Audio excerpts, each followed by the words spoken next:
ជំរាបសួរពុកម៉ែបងប្អូនថ្ងៃនេះដែរខ្ញុំមកធ្វើស្ងោរជ្រក់សាច់មាន់ចំពោះគ្រឿងផ្សំមានរំដេងគល់ស្លឹកគ្រៃខ្ទឹមសម្ទេសស្លឹកក្រូចជាដំបូងខ្ញុំប្រឡាក់គ្រឿងជាមួយសាច់មាន់ដាក់ប៊ីចេងមួយចុងស្លាបព្រាបាយ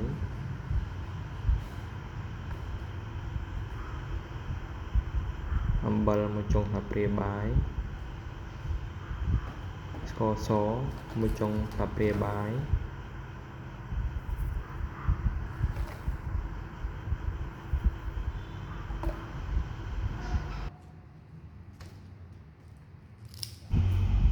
ដាក់គល់ស្លឹកគ្រៃមើមរំដេងខ្ទឹមស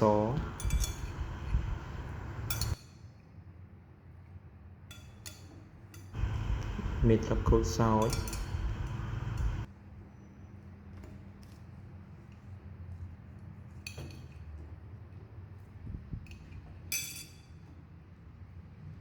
មានទឹកប្រេងខ្យងបន្ទាប់មកច្របល់សាច់និងគ្រឿងឲ្យចូលជាតិគ្នាចំពោះការប្រឡាក់សាច់បែបនេះដែរគឺដើម្បីឲ្យសាច់និងគ្រឿងឲ្យចូលជាតិគ្នាល្អបន្ទាប់ពីច្របល់ចូលគ្នារួចយើងទុក5នាទីឲ្យចូលជាតិគ្នាចំពោះខ្ទឹមបារាំងខ្ញុំយកទៅត្រាំទឹកត្រជាក់ឲ្យវាទន់ល្អនិងស្រួយបន្តមកទៀតខ្ញុំថែមអង្ករមួយកន្លះកូនចានចំពោះទឹកដែរយើងដាក់ទៅតាមបរិមាណសាច់និងបន្លែដែលមានហើយបង់អំបិលចូលបន្តិចរួចដាក់គ្រឿងបន្ថែមមានស្លឹកក្រូចគល់ស្លឹកគ្រៃរំដេងម្ទេសខ្ទឹមសបន្ទាប់ពីទឹកពុះយើងដាក់អង្ករកន្លះកូនចានចូលដើម្បីបំបត្តិឆ្អាប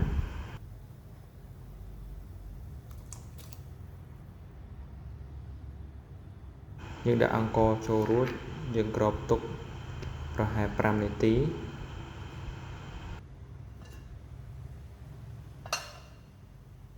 បន្តមកទៀតដាក់សាច់មាន់ចូល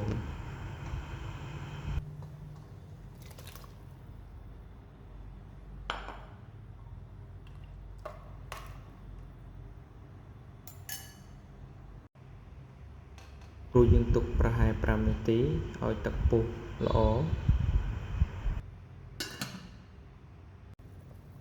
រួចចាក់បន្លែចូលចំពោះបន្លែដែរយើងដាក់ខ្ទឹមបារាំងមកមានផ្សិតចំបើងយើងអាចដាក់ផ្សិតចំបើងបន្ថែមទៀតតាមចំណង់ចំណូលចិត្តរបស់បងប្អូន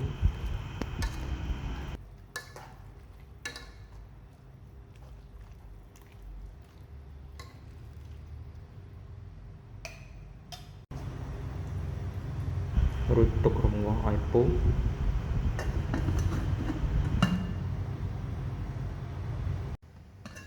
បន្តមកទៀតបងប្អូនអាចថែមគ្រឿងបន្ថែមទៅតាមចំណង់ចំណូលចិត្តរបស់បងប្អូនបើសិនជាបងប្អូនដាក់ត្រូវគ្រឿងហើយមិនបាច់ថែមទៀតក៏បាននេះដែរជាលទ្ធផលនៃការស្ងោរជ្រក់សាច់មាន់របស់ខ្ញុំបាទសូមអរគុណច្រើនសម្រាប់បងប្អូនក្នុងការទស្សនាវីដេអូមួយនេះសូមអរគុណ